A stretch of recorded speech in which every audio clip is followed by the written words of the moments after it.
Is Fortnite still fun in 2022? This has been a question I've been thinking about for the past couple of weeks as I've tried playing the game again for myself. And to be totally honest with you, it is fun.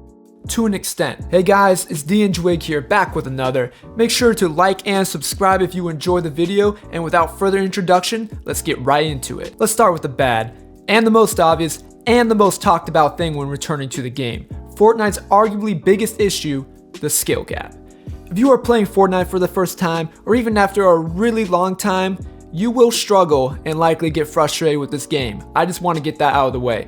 The game is still filled with people who spend 16 hours a day playing to try and get their earnings, and you will get boxed like a fish and get emoted on afterwards. However, if you ignore this, the game is actually really fun. For starters, the map this time around for this chapter has some OG locations like Tilted Towers for the old fans, a nice feeling to it dynamically, and resembles the old map, which was always everyone's favorite. So while you're just walking around and not getting dogged on, you will definitely get this old Fortnite feel, which was huge to me when I came back to the game. The weapons, while I think are low-key extremely unbalanced, are fun and easy to use. The Mark 7 is a laser rifle that has no recoil. You have a variety of SMGs, shotguns, you got the old grenade launcher, a flare gun, and lots of other cool items to vary your loadouts with.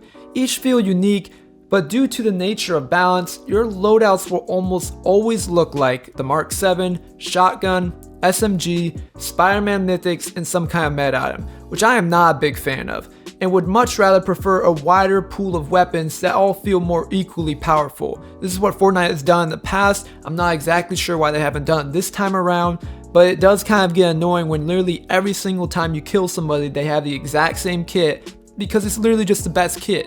If you don't run it, you will probably lose. It's just how it kind of works. Speaking of those Spider-Man mythics, these almost solely carry a huge amount of the fun for me. And it's not necessarily the dope swing mechanics, but more of the idea of them being in the game. You see, one of the greatest things about Fortnite is its huge amount of crossovers with all kinds of media. There are skins from so many different franchises, movies, TV shows, other games, and even anime with a Naruto collab.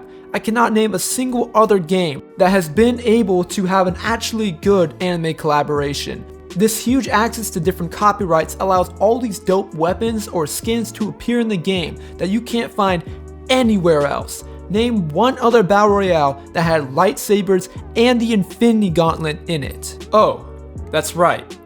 You can't. And even with the skill gap, there is still skill-based matchmaking, which is a good thing for the newer players. So much so that you can literally be placed in a lobby with bots, which doesn't sound the best on paper, but they are there for the new players so they can feel what it feels like to do well in the match, to essentially hook them, if you know what I mean.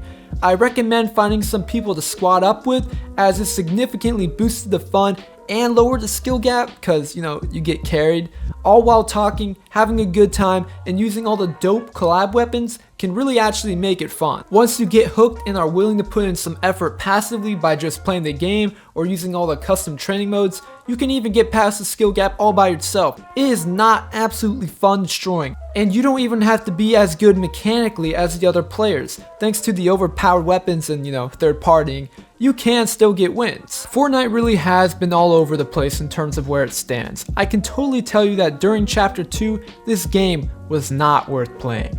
But things have changed. It appears that Epic Games has listened to its player base, at least somewhat, and I can totally recommend now that anyone can play this game again.